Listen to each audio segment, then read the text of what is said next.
Hi, I'm Emma and I help you learn DIY. Today we're going to be salvaging this damaged solid wood table. I could have repaired this with some glue and wood filler, but I'm looking for a slightly cooler look. So I'm going to round all of the edges of this table, and by the end of this video, we're going to have this table looking as new. For this DIY, I'm going to be using the Dremel 3000. If you have a Dremel of a similar wattage, that will work too. I have on here the shaping platform and the sanding band. With this, I can use it to rest it flat on the table as I sand around the corner.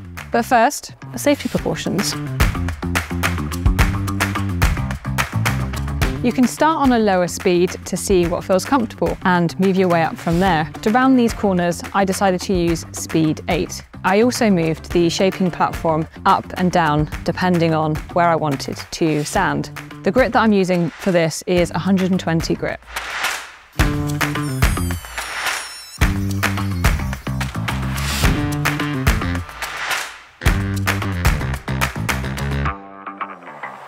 So there we have it, a straightforward DIY that you can do from home.